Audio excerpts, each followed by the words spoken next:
Hello, hello, hello, hello. Welcome to the Color of Money podcast. I'm Emerick Peace with my other co-hosts, Julia Lachey and Daniel Dixon. Hey, today we're going to have a deep conversation. It's about opportunity and preparing for an opportunity. One of the biggest things that we have to understand about an opportunity, it's only an opportunity if you're prepared. If you're not prepared, you're just having a conversation. How do you evaluate an opportunity? What does that look like? Yeah, absolutely. Good to see you, Unc. Yes, sir. Good to see you, Julia. Hi. Well, I think when you consider, like, when you have an opportunity that comes up, whether it's buying a market center or adding a member to your team or this new investment property or whatever it is, I've learned through making bad decisions that I didn't have enough principles around the decision making. And so for me, it's kind of charting this and going through the process, similar to like our career visioning process before you hire people. Do you have a platform and do you have a step-by-step plan that you do to be able to help you see your blind spots? Oftentimes we want to take an opportunity and we want to go in because we're excited and we're not looking at what else is out there, what other roadblocks or red flags are existing before we make the financial decision. Or I would argue what's even a worse decision is a time suck and not having that, not having your time back. So really, we're talking about putting up bumpers and guardrails to keep us from our own demise of the things that we think they look good, we think they're sexy, and when we take a look at it from a logical perspective, it's only good and sexy to us. It does not help our bottom line the best way. Correct. Correct.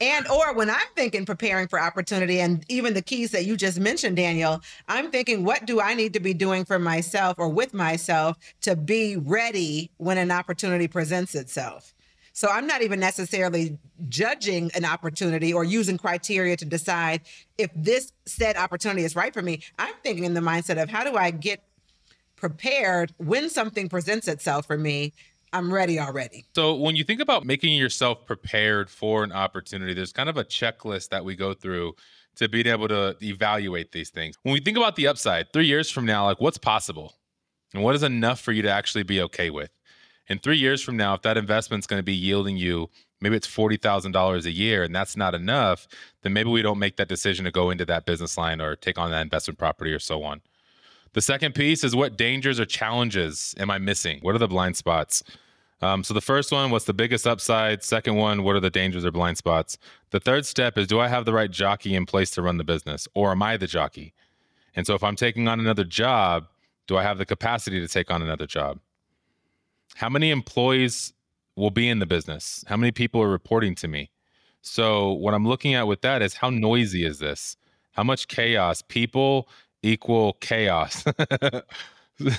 So how many people are in this business, and does it make sense to step into that? And then the last one, which I think is the most important, is on a scale from 1 to 5, how passionate am I about this business? Because if this is a 5, then you can make concessions in some of these other rules.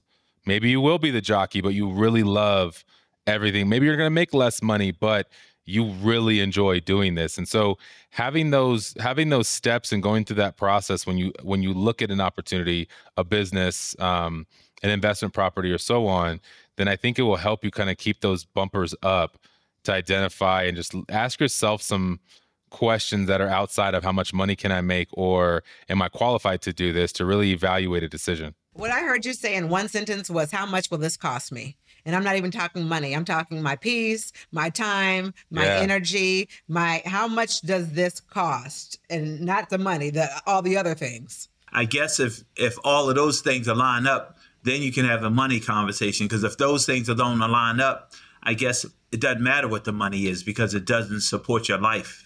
I have a different set of steps of preparing for an opportunity based on my understanding of what we're talking about in preparing for an opportunity. And I would say that the first step is that you even need to figure out what you want, right? Like in general, if all kinds of opportunities could come to you or present themselves to you, or people or relationships or whatever this opportunity we're talking about may be. But do you even know what your end goal is, right? Figuring out what you want and how it comes in alignment with what you desire. There's a saying that's like, he who has no direction has no certain destination, right? So like, I don't know if this is an opportunity for me or not if I don't know ultimately what's my my long-term plan? What's my 5-year? What's my 3-year? I first have to figure out what it is that I even want in life or in a business or financially before I can even use that checklist to determine whether or not it's an opportunity. I first need to know what it is I want. Well, and I think we change, and what we want today is different than what we want in a year from now. Sure. Ooh. Definitely. Who we are today or what we think we want today is different than what it was a year ago. So then that's my second step then, Daniel, would be preparing for any said opportunity. Like, here's an example. Many, many years ago, I went and got my broker license.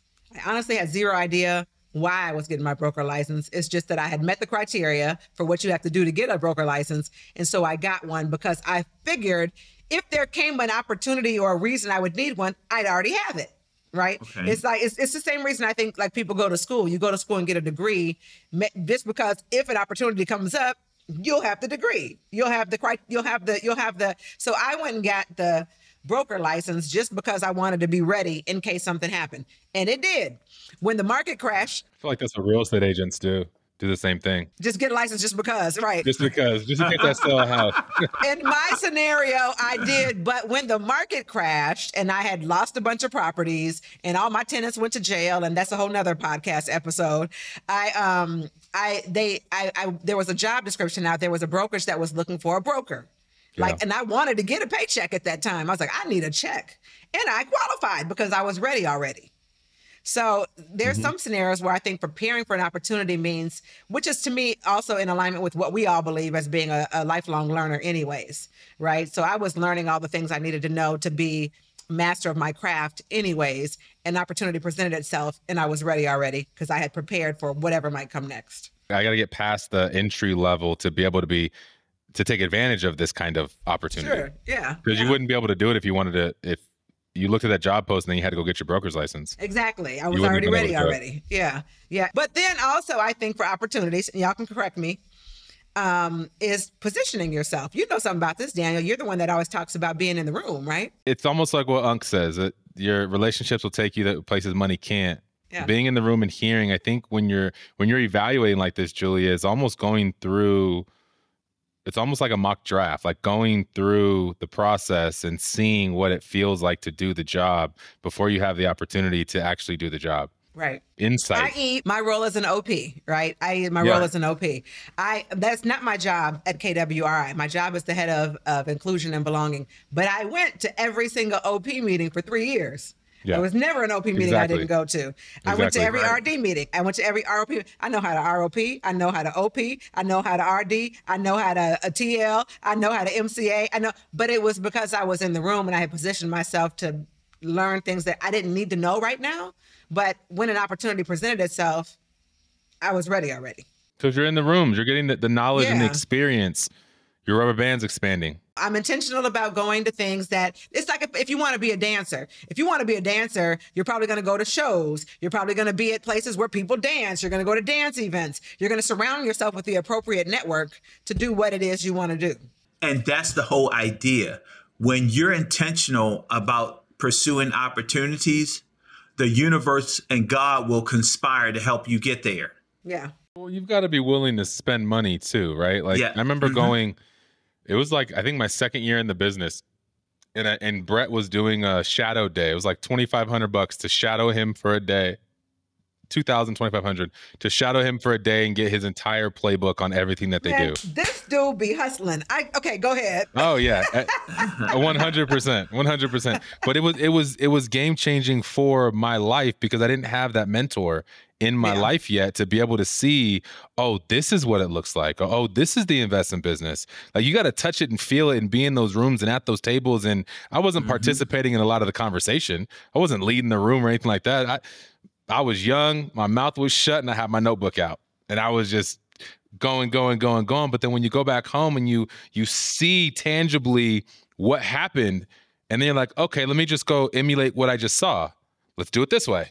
And then you kind of continue to grow on those, but you got to be willing to spend the time, the money, the effort.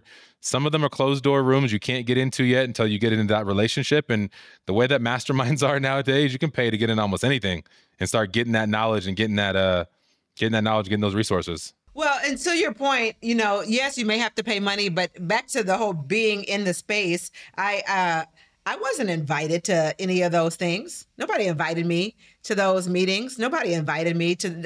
I helped myself. If the door wasn't locked. But not everyone is like you, Julia, that can just say, "Oh, you're going where? Cool, I'm coming."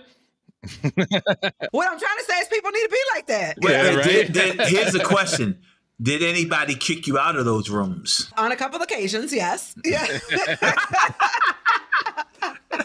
Sometimes. And my point is... And that's fine. I've been kicked out of better. That's fine. Right. Yeah.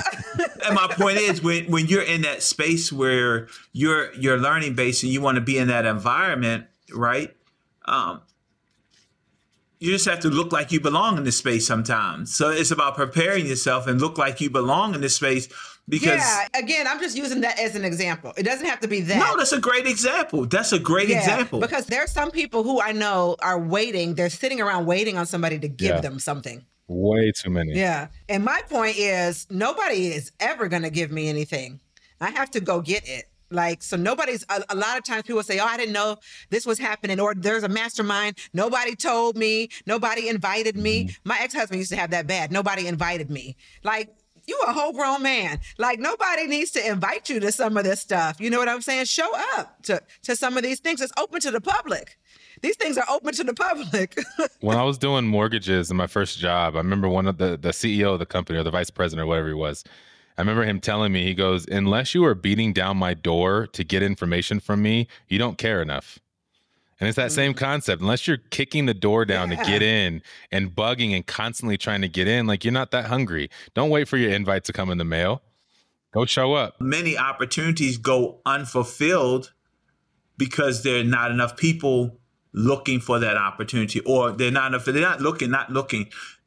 people willing to pursue the information to find out how to take advantage of the opportunity. Mm-hmm. Well, and also sometimes people don't actually express that they want an opportunity or that they're actually looking for opportunities. Again, they're just sitting around waiting on somebody to just drop something in their lap and give them some sort of handout. Closed mouth don't get fed. Well, you said something, Julia. If you got to know what you want. And I think that's a really difficult thing for people to understand. I didn't know I still kind of don't know what I want, to be honest with you. I think internships are one of the most underrated things that young kids that are in college should be doing. You should be going on an internship every single opportunity that you can and get paid. You don't have your time is worth nothing right now. So go spend time understanding and learning and getting in the rooms and then understanding oh, I definitely don't want to do that. Or, oh, wow, I didn't think about that. There's so much knowledge out there that people are willing to learn, but everyone wants to get paid to do it. I want to get paid to learn. No, that's not the way it works. Well, we're in a different era right now, right? The era that we're in right now, and this is no slight to anybody, no one wants to put the work in to get to the opportunity. They expect to show up tomorrow and get the opportunity that's available tomorrow. Mm-hmm. A lot of people don't understand that in order to get that opportunity that's available tomorrow, you had to do work last week. Mm-hmm. And that's where, again, I've run into a lot of folks that are younger, and I've heard people say, I want to be where you are. And sometimes I say, well, it takes a lot of work to be where I am, and I don't look like what I've been through. Mm-hmm. A lot of people have to understand that when the opportunity comes, you have to be ready. You have to have already put in a certain amount of work in order for that opportunity to manifest itself in the proper way for you. Mm-hmm. How do you do that, though? Just like Julia was talking about, you got to prepare. You know what you want to do. You know where you want to go. You have to sit in those rooms. You have to sit at the feet of the masters. You have to ask a whole bunch of questions. The feet of the masters. He meant karate. He meant karate. He didn't mean color of money. See, you're going someplace, Daniel, because I was getting ready to say something. You talking about you sitting in the room and you ain't saying nothing. I thought about the spook at the door. I ain't say nothing, though. To your point, Emmerich. Yeah. People don't want to do the work. They don't want to sit and listen and be unpaid. They don't want to spend the money, Daniel. I was looking for opportunity, and Bo was like, "Hey, come out to DC." And I'm thinking like, "Okay, I got to fly out to DC. I got to pay for a hotel. I got to, but at the end of it, I was like, I'm either going to learn something, get an opportunity, meet somebody that I should know, whatever the case might be." But there are, and this goes back to, I think, like our second episode ever, we talked about taking risks. There's risks involved in anything that involves wealth building. There will be risks. You might spend money and maybe nothing manifests of it that time, or you might spend money and the investment didn't turn out to be exactly what you thought it was. But you learn from these things, but people don't want to even invest the money to even learn. I just, Quantum Leap for young adults, it's coming up. There was a young man in our office the other day that closed on a property. He's 20-something years old, runs a business. He's an investor. I mean, he's doing the thing. And I said, you should come to this thing Gary Keller is doing.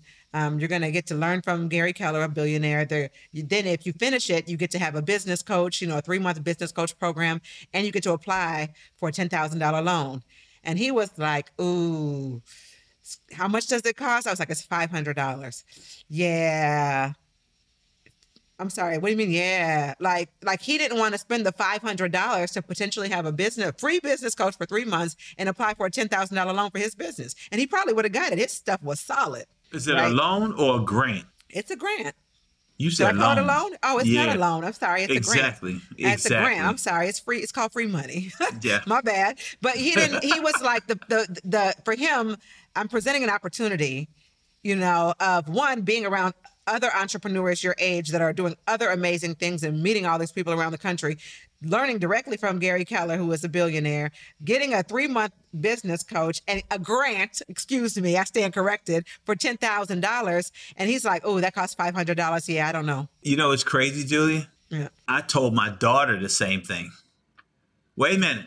And she didn't have to pay, and she started asking me questions. Yes. You don't have to pay for the class. You have to pay for the hotel. I'm going to book your airfare, and you're going to ask me questions. It's just the generation of the day. Nobody was paying for anything for me, and they still don't pay for anything for me. And you have a no charge opportunity. You have a no charge trip to learn from a billionaire, and you're asking me questions. Well, guess what? Then this goes back to the other podcast we had where we talked about mindset. Right. Because I gave 3 young ladies that same opportunity, and they didn't even ask me any questions on what it was. They just know me. And if I told them they should go, they were like, I didn't even finish saying what it was. I was like, hey, do you want to go to this thing in Austin? It's called Quantum. Yes. I hadn't even finished saying, but that they are thirsty for an opportunity of any sort. They're thirsty to meet somebody who can tell them something, And then there's all the other people where their mindset is just not there. I believe it, but part of it is generational, though. These was young girls. Part of it is generation. Oh, yeah. No, well, I mean, they looked up to you. Don't talk about my generation and the generation under me. No, they before you, Daniel. They minus 30, Daniel. You on the other side of 30 now. You different. So I'm struggling. Is it the generation, or is it the generation? Is that a fair statement, or is it we're not finding the right people within that generation? It's the generation. You can't stereotype an entire generation. Okay. What I can tell you is there are an extremely high number of people in my market center that are under 30. Mm-hmm. And we have to convince them that that there's a process to success. You don't just show up tomorrow and say, oh, well, Emmerich, I want your job. You want it when do you want it? I want it tomorrow. Well, is that the generation, or is it that the agent that got licensed over the last few years? Because I have people that have that same mindset that are in their 40s. I'm not talking about 1 or 2. I think you're right. I think COVID did it. I think it was a COVID thing. People got lazy. They start wanting instant gratification. They start having these crazy expectations that everybody owes them something. Well, here's the deal. You have to remember, everything in their life under 30 has been an immediate response. Mm-hmm. And I'm not saying anything negative. It's not that it's negative. It's just the consequences of who we have become. Everything that comes to them is immediately at their disposal. the internet gives them access to an abundance of information, which leads them to believe that they're really smarter than they are sometimes, because you can see it on a video. That may not be the way it really works in reality. And so in that place of when we're talking about opportunity, I believe that a lot of times in that place, they have to understand that opportunity comes with work. Mm-hmm. So basically, if you're under 30, there is no hope. No, absolutely not. No, Joe, and let me tell you, I got them jokers all around me. I absolutely love them. I love them because they will challenge your thought process. They will challenge you at every turn, and it forces you to investigate your reality, because your reality may not be what's real in today's world. Well, it's back our last episode about back to the fundamentals and basics. Yes. I think because things have come so quick, I think that's the expectation. I said that's the expectation with a lot of agents in general, is I just got licensed and I should be selling a house already. Not like when y'all got licensed, where it was maybe 6 months, 5 months, 3 months before you even had an inkling of success and you were committed to the longevity of the industry. Mm-hmm. I think it's a commitment issue. Okay. More than a work ethic issue, because I've seen the young people that commit to something, right. They're relentless workers, but the commitment seems to be the thing that's floundering right now. I was going to use a different word. It's interesting. You said commitment. I was going to say, I think it's consistency in preparing for opportunities in general. It's just being consistent and the desire to want more, the desire to strive for something, the desire to evolve, the desire for constant self-development, to refine yourself, to put yourself in position. It's consistency. And I think without commitment and consistency, I don't know that you'll be prepared for any opportunity. What's the difference in commitment and consistency? Which comes first? Consistency requires a commitment to do what you're going to do every day. Okay. So I don't think there's really a difference. You can't be committed to something. You can't be committed to the activities, right? You can't be consistent with the activities without being committed to the activities. Got it. Let me wrap this up. Let me just ask this in one question. What would you all say? I'll start with Daniel. Daniel, what would be the one thing you would tell people to do to prepare for any opportunity? You had your checklist, which was a little different than my checklist, but what would you say would be the thing that you would tell people to do to be prepared for any opportunity, be it an investment, a business, a relationship, anything? I think there's 2 steps, actually. So I think the first thing is meditation, and the second thing is journaling. I think you need to allow yourself the ability to get deep into thought and think about and dream about what this is that you want to become. What does your next 5 years look like? And dream that out. The crazy part about putting pen to paper is once you put pen to paper, it just kind of flows. And you may go on tangents and it may get super long, but by being able to get those thoughts out and really identifying who you want to become, what you want your world to look like, it allows you to then say, okay, now I can start living what I need to become, or what rooms do I need to be in? That's what I see often with a lot of people too, is like, well, I don't know where to go or what to do, but you have no idea what you want to become. So it's different on what rooms or what trainings you should be paying attention to in general. So I think meditation and journaling. And I heard you say, write the vision and make it plain, which was my first step, was decide what you want. You need to know what you even want in life to be able to say yes or no to an opportunity. Even just today, I was on a meeting with somebody based on relationships. They were having a meeting about a particular opportunity, and somebody said, hey, can I bring Julia? And they said, oh, for sure. And we were sitting there about this investment opportunity that I could either say yes or no to. Now, part of that preparation would be me having learned things in advance, but also knowing if this is an opportunity for me. Is this in alignment with what I see for my next 5 years, my next 10 years? Or is it going to be noisy, right? Is it going to be more time and energy than I actually want to put into it? But I think that starts with knowing what you want. What is your vision for yourself and your life? Yeah. Emrick, what would you say is the one thing to be prepared? Well, I concur with both of you. So I'm only going to do one thing. In addition to what you guys said. I'm glad, because I only asked for one thing. Okay.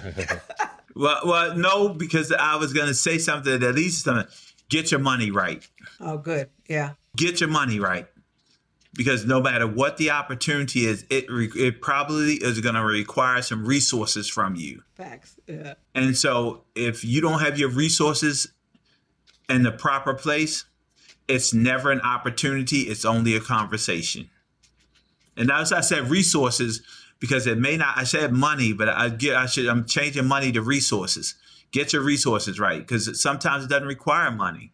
Yeah. It requires resources. If you don't have the right resources to take advantage of the opportunity, it is only a conversation. Well, there we have it, friends. You have tuned in to yet another wonderful episode of the Color of Money podcast with my boys, my co-hosts, Daniel Dixon and Emmerich Peace. Also, by the way, don't forget you can see us now. We're on YouTube. Yes, absolutely. We're on YouTube now. So feel free to tune in on YouTube for the next episode or check us out on thecolorofmoneypodcast.com. Bye, y'all. Bye. Bye, y'all. Bye. This podcast is for general informational purposes only.